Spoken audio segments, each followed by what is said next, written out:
Hello and welcome to the second video of this series. This is going to be on stave 1, the first part of stave 1, which is actually a really important part of the whole novel.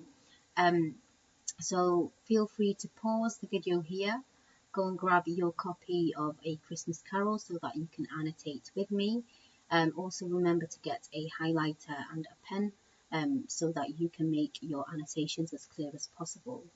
If you haven't already as well, you might want to print out the revision booklet that we've got here. So I mentioned it in the previous video. This revision booklet is going to be really helpful. It's going to be the booklet that you will be collating all of the key quotations for A Christmas Carol in, and once you have finished collating them, you can use it as a revision tool when it comes to your mock exams, your assessments and your final exam as well, just to revise the key quotations.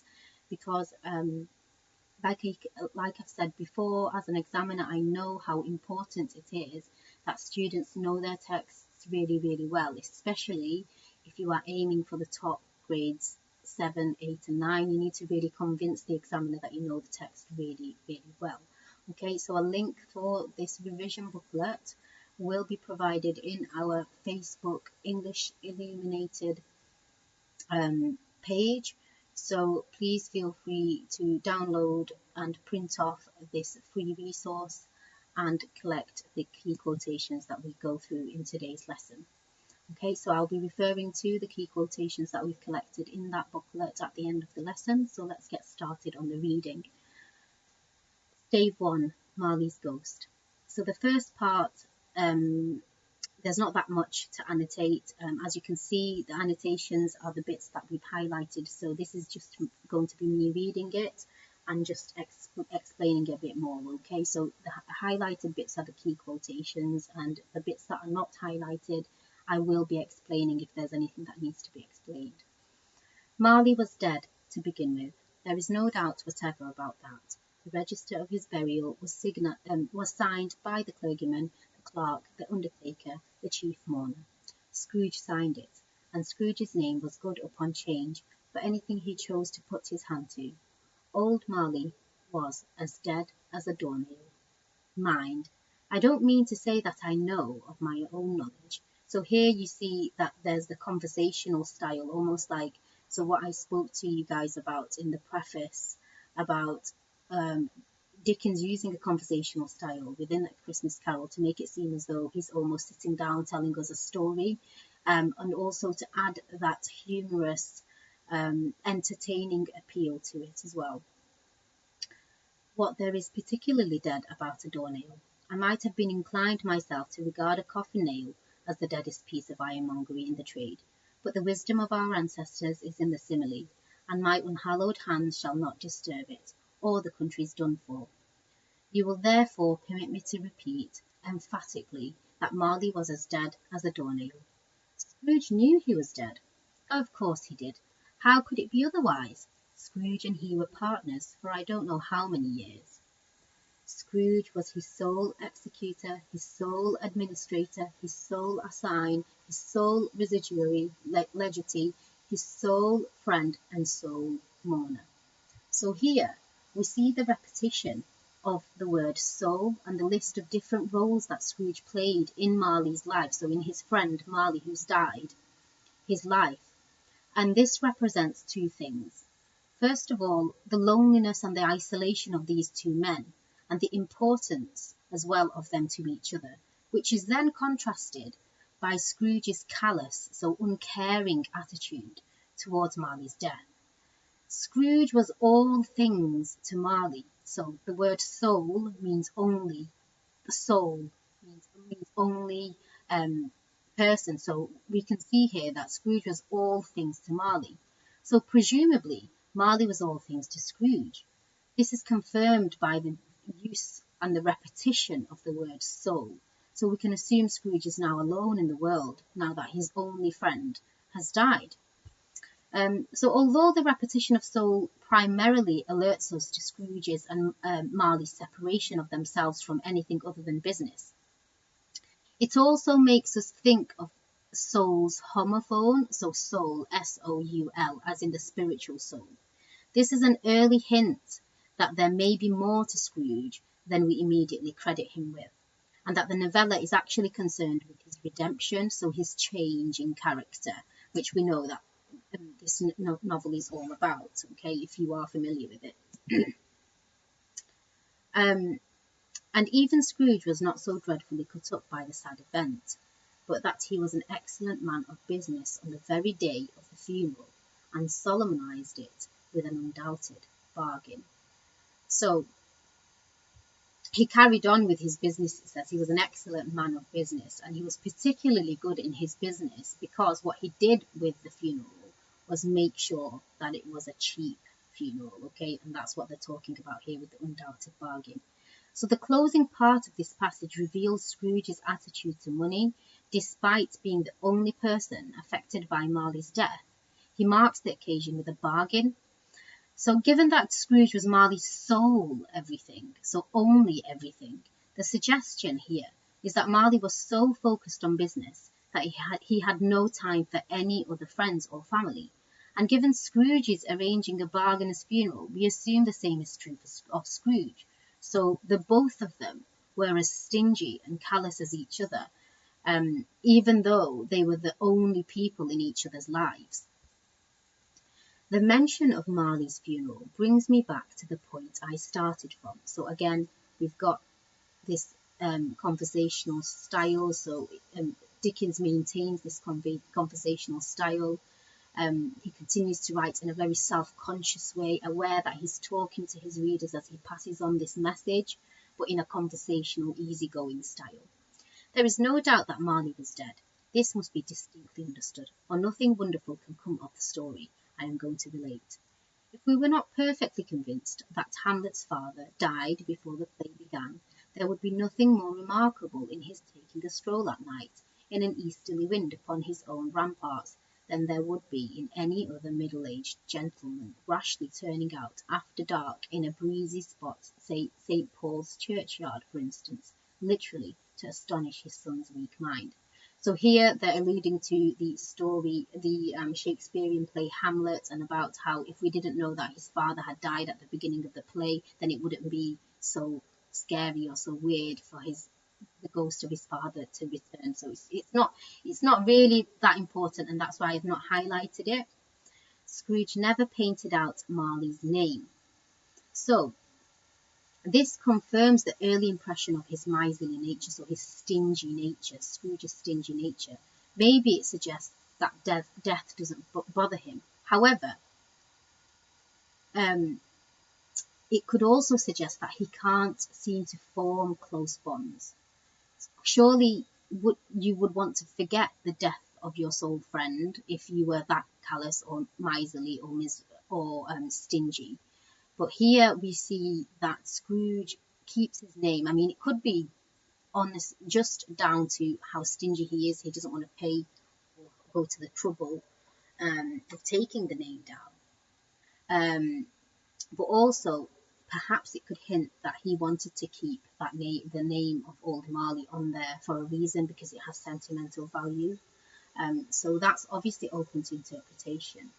And it's important to mention here, actually, that for assessment objective 2, you are asked to analyse language in detail. And this is where you get to form your own opinions. So even though this is a really minute section of the novel, which might not be that important, if you were to pick this quotation out or make a reference to it in your exam, and you were to give them layers of interpretation or alternative interpretation, so that it can suggest that he's too stingy or too lazy to take it down, but it could also perhaps suggest that he's actually got a sentimental side to him that he himself isn't even aware of. Adding them layers of interpretation will really enhance your marks for AO2, Assessment Objective 2. So let's carry on reading. There it stood years afterwards, above the warehouse door, Scrooge and Marley. The firm was known as Scrooge and Marley. Sometimes people new to the business called Scrooge, and sometimes Marley, but he answered to both names. It was all the same to him. Oh, but he was a tight-fisted hand at the grindstone, Scrooge. A squeezing, wrenching, grasping, scraping, clutching, covetous old sinner. This is a really, really key quotation. So we've got here the list of asyndetic present continuous verbs. Asyndeton means when there is a list without the word and. So sometimes the list might not even include a comma, but sometimes it will include a comma. So here it does include a comma, and it just means a list that doesn't have the word and in it. So asyndeton often speeds up the pace, making it seem as though whatever is being described is almost overwhelming or never ending. So this list of asyndetic present continuous verbs makes it seem like Scrooge's stingy, callous nature was never ending. That word here, covetous, comes from the word covet, to covet. To covet is to hold on to something that isn't yours. And it actually links to, and this is where I'm going to mention context, so AO3, it links to one of the 10 commandments. So one of the 10 commandments appealing, which makes it appealing for a religious audience. So Catholics, Protestants, and even Jews obey these 10 commandments. Okay, so one of the commandments is thou shalt not covet.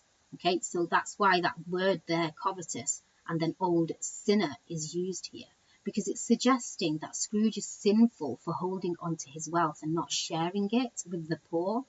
So it shows that he lacks social as well as religious responsibility. So let's just add that here.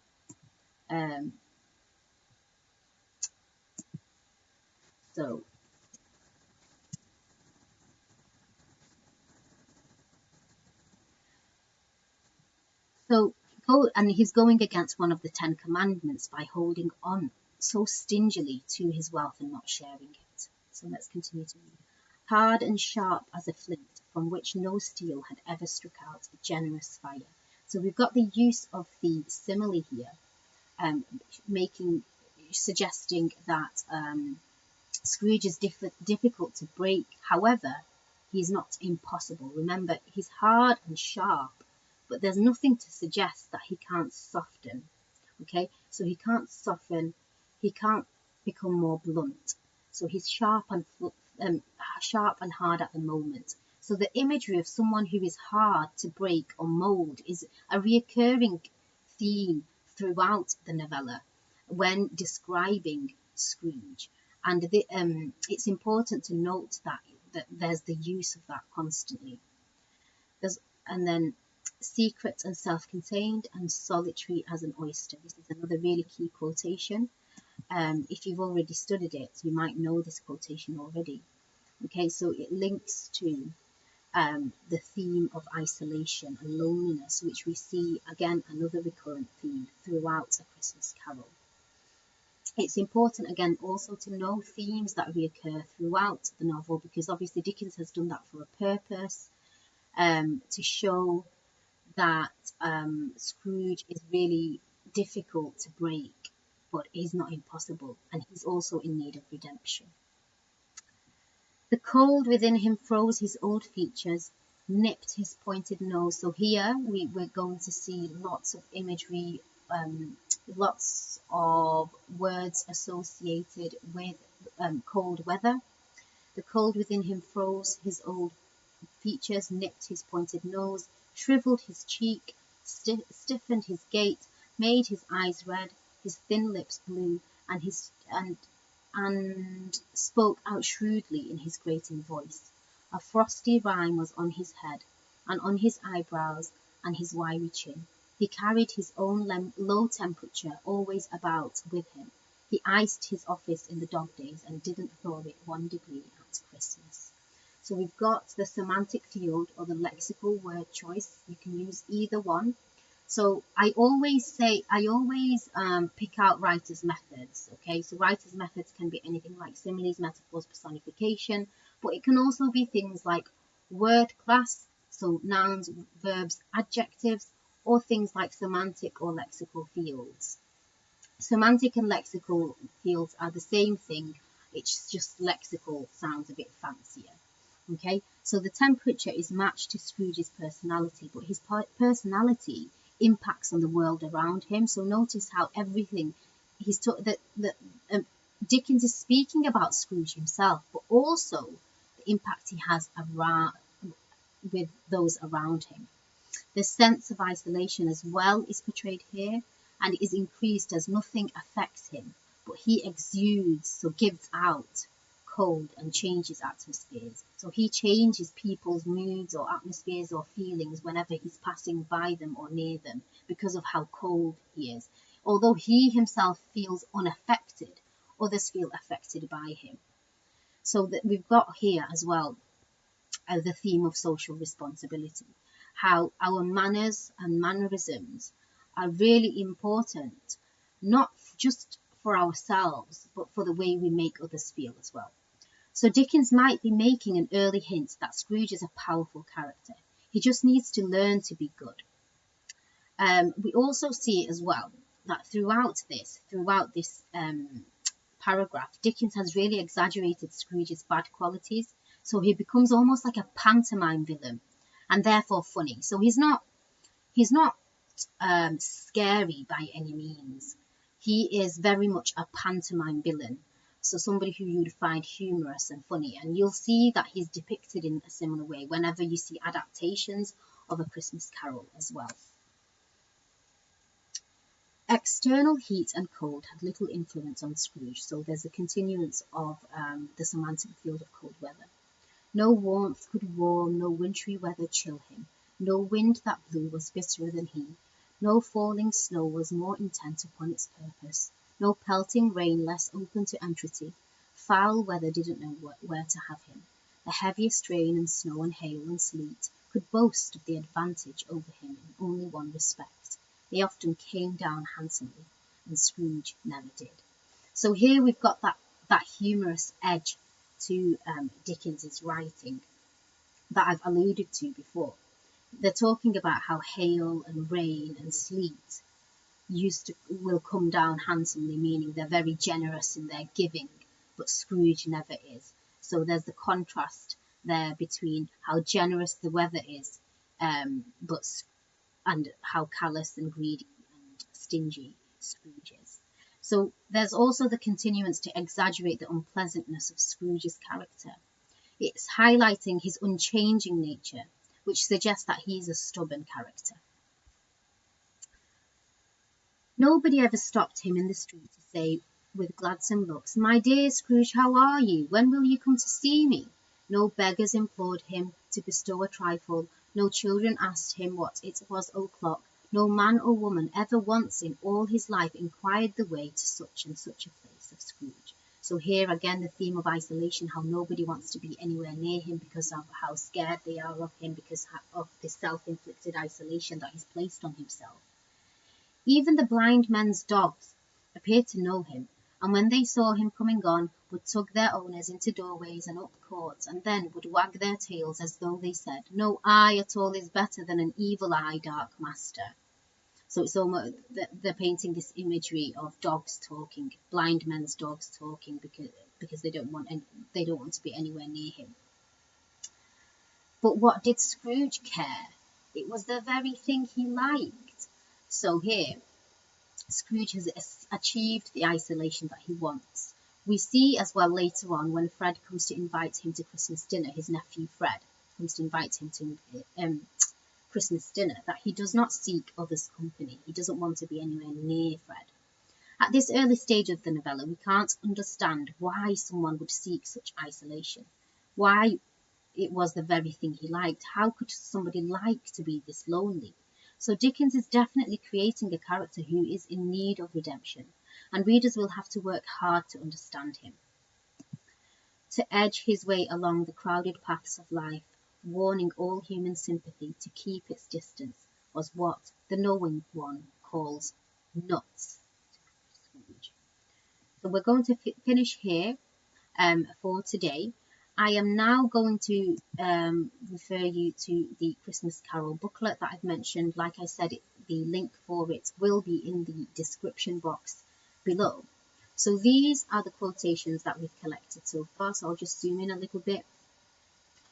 So there's the repetition of sole in sole executioner, his sole administrator, his sole assign, his sole residuary.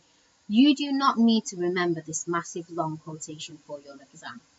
If you were to just say, just refer to the repetition of sole, so just use that word sole in quotation marks, you will still get the marks for AO1, Assessment Objective 1, which awards you for knowing quotations.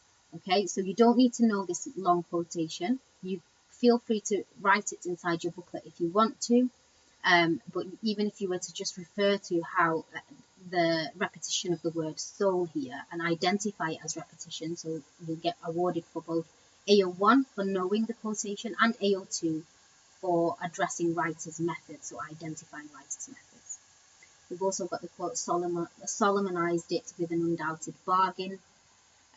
So when Scrooge puts up a stingy funeral for Marley, his only friend. This is a really key quotation. A squeezing, wrenching, grasping, scraping, clutching, covetous old sinner, hard and sharp as a flint, and solitary as an oyster. You might want to pause the video here while you record these quotations inside your booklet. This section here, this scroll section here, is only for AO3, Assessment Objective 3, Context. Okay, so this is going to have contextual information in it. So, like I mentioned, covetous old sinner would appeal to the religious audience of the time. It makes it clear that to covet, to hold on to something that doesn't belong to you, is a sinful act. Okay, I'm just going to add here as it's a reference to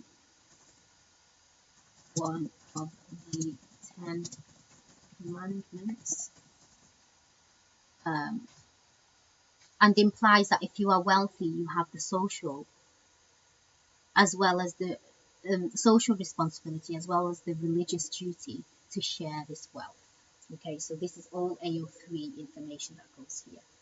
Okay, so next lesson, in the next video, we will focus on the next part of stave 1.